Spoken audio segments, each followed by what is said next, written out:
beautiful friends, it's Amanda here, and today I'm doing the eyeshadow palette tag. This tag was started by my good friend Samantha March in collaboration with Allie Glines. I'm going to link both of those videos down in the description for you. I really hope that you'll check out their videos. I knew I wanted to do this as soon as I watched Samantha's video, and now a bunch of other YouTubers that I really like to watch have posted their version of this tag, and I've been holding off. If I'm gonna do a video idea, I try really hard not to watch what other people say. That way I don't let that sort of sink into my subconscious and affect my video. So as soon as I'm done filming this, I am gonna be just binge watching a bunch of other people's eyeshadow palette tag videos. But first I gotta film mine. So let's get into these 13 different categories. A lot of these I kind of took my own interpretation. So, you know, that's what a tag's all about, right? Maybe. I don't know. Maybe not. The very first tag question is, what is your newest palette?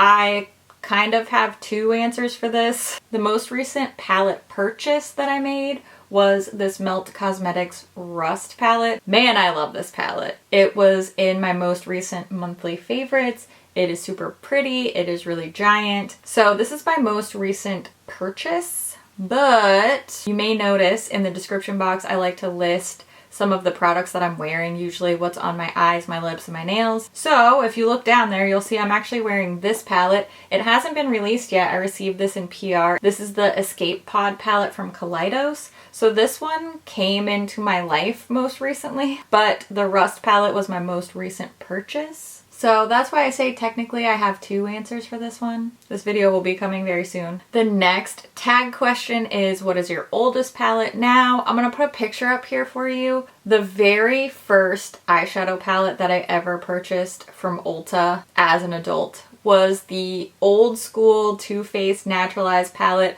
back when it was still in cardboard packaging. They've since repackaged this palette 2 different times. That's how old this one is, and I do still have it somewhere. I obviously haven't used it because it's very, very old. It's got to be like 6-7 years old. So, but I kept it sort of as a nostalgic thing, and I don't know where it is.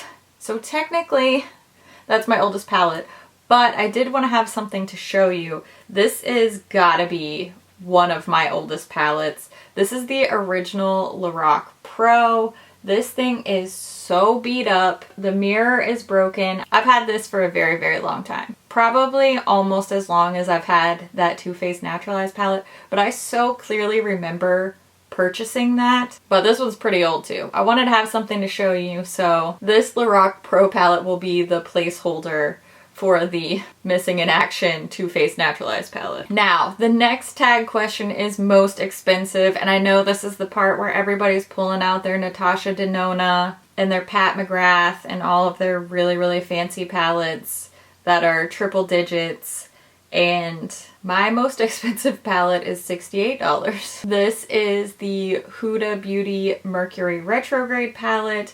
I love this palette so much. I gave this rave reviews. This was my top palette of 2019, and therefore I do think it's worth every penny. Maybe someday I'll have a $100 palette, but today's not that day. I mean, $68 is expensive for an eyeshadow palette. Now, question number 4 is your least expensive palette. I did purchase one of those little, I think they were called bite-size palettes from e.l.f., and that was really inexpensive. I didn't get along well with that particular palette. I've heard really, really good reviews about some of the other colorways in that line, so I did decide to pass that palette on. I didn't see myself using it anymore in the future.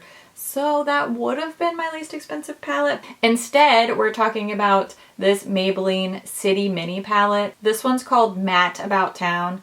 I really like this palette. I think that this is such an underrated little neutral palette. I'm shocked by the quality of these shadows coming out of the drugstore. Pretty sure this palette was $7 or $8, if that. These shadows are super silky soft, really, really pretty, and plus it's tiny and cute, and I love tiny cute things, so there you go. The next question is everyday palette. If you don't know this about me, I love eyeshadow palettes. I love to buy them, test them, review them, try them, wear them. I love eyeshadow palettes. And because I'm so intent on reviewing, I am constantly rotating through the palettes that I use, and I don't really have an everyday palette. I say that it's a work obligation to constantly cycle through all my palettes, but really I just think it's fun to play with them. But nonetheless, I did want to give an answer for this one. So I'm going with my Huda Beauty Nude Obsessions palettes, particularly the Nude Medium palette. I really like this little palette. I find it very, very useful for traveling, or if I just need a nice little warm pinky or orangey neutral shade. I do find myself gravitating towards this one a lot, and it's just so easy, compact. I love all the shades. I love the way that they perform. So if I had to choose an everyday palette, I'll pick this one. Now, this next question, I took some liberties, some creative freedom with. The prompt is your most colorful palette, so immediately I started thinking about something like a ColourPop So Jaded, or some of these really big palettes that just have a bunch of shades in them. But as I was looking through those palettes, I started to realize that even the ones like So Jaded, for example, that are packed with a lot of different shades, they still end up being 40-50% neutral. So I went in a different direction. I'm selecting my Kaleidos Futurism for the VR Neon palette. This is colorful inside and out. The packaging is super, super bright, and every single shade in here is a bright, bold, colorful shade. So even though it doesn't have a ton of shades, a ton of every different color in the rainbow, every shade in here is colorful. There is not a neutral to be found. And so I thought this would qualify as my most colorful palette, because this thing is just nothing but colorful. I'm gonna take the next two prompts together. Questions 7 and 8 are what are your smallest and what are your largest palettes, and both of mine come from Lorac. My smallest is this teeny tiny mini little palette. This is from Lorac's collaboration with Rachel Zoe. This is the Hollywood Glamour mini palette, and when they say mini palette, they mean mini palette. Seriously, if you thought the City mini palette was small, look, this one is significantly smaller than the City mini. This is a tiny little palette. It's smaller than a Post-it note. It's really cute, but I ordered it and then I never used it because I was mad that there's a pressed glitter in here, and it was billed to me as a foiled shadow, and that's not foiled, that's pressed glitter, and I'm not. Anyway, that's a different story. This is my smallest palette, and my largest palette is the Lorac Mega Pro. I just pulled out Mega Pro 2 because it was on top of the stack, but I do have, I think, all of the Mega Pro palettes. This bad boy has 32 shades. I have a feeling a lot of people are going to be showing their Morphe 35 pan palettes. I know if I didn't get kicked off for not having Natasha Denona, I might get kicked off for not having a Morphe 35O, but I don't have that in my collection. I tend to not enjoy really, really large palettes. I will make an exception for these because I love the Mega Pro palettes. I missed the Mega Pros this past holiday season. Please, Lorac, hear our cries. Give us another Mega Pro palette. These are so good. I mean, I'm biased. I really like Lorac eyeshadows, so I'm sure that's obvious from this tag. Let's just get a shot of the largest and smallest palettes together. That's my largest and smallest palette in comparison to each other. How wild is that? All right, question number 9 is, what's a palette with your best memory attached to it? I could have gone a lot of different directions with this. I'm a very emotional person, and I attach a lot of feelings to everything, things, people, everything. It makes sense that I attach a lot of memories and emotions to my makeup collection and certain items in my collection. But for this question, I wanted to talk about my Remedy palette from Beauty by Stoney. I purchased this during the makeup show here in DC. This has so many good memories attached to it. That whole weekend was some of the most fun I've ever had. 2 of my friends traveled to DC to go to the makeup show with me, and just spending time with them and getting to hang out with them and having this really just like fun, pure, good, supportive female friendship time. We had a blast, not just at the makeup show, but going out to dinner together, walking around the city together. All around, that was such a great weekend for me. And in particular, I really felt like when I was at the makeup show and I was meeting a lot of these indie brand owners and being introduced to a lot of new brands that I either wasn't familiar with or were brand new, I felt so reinvigorated in my love for the beauty world. Just being surrounded by so many creative people, so many strong entrepreneurs and businesswomen and men. But I just felt so inspired and like filled up by that weekend, and this palette has so many good memories of that time. Now we're on to number 10. What is a palette that's worth the hype? There is a lot of hype flying around in the makeup world, and I truly think that the vast majority of really hyped up products and palettes in general do deserve the hype. So I could have picked so many palettes from my collection to fit this particular prompt, but I decided to go with this one. This is the Going Coconuts palette from ColourPop. I think ColourPop palettes in general are worth the hype. And this little neutral palette, I know it doesn't look like much, but this is such a good, genuinely neutral palette. It's not too warm, it's not really orange, it's not too cool, it's not like purpley mauve. It's just a very neutral palette. The quality across the board is great. This is super useful. I think anybody would like this, whether you're a beginner, an expert, whether you are just pure neutral lover, or you're somebody who likes more colorful looks, but you need that sort of basis staple palette. I think everybody will like this. Everybody can use it. It's worth the hype. It's definitely worth the price tag. Such a good all-around palette. Nobody's surprised by me loving ColourPop. Now, for a palette that's not worth the hype, in my opinion, if you love this palette, then that's great. I just don't love it. And I don't hate it, I just don't think it's worth the hype. I don't really get it. That is the original Tartelette palette. Also a neutral palette. This is a much more cool leaning palette. These are all matte shades.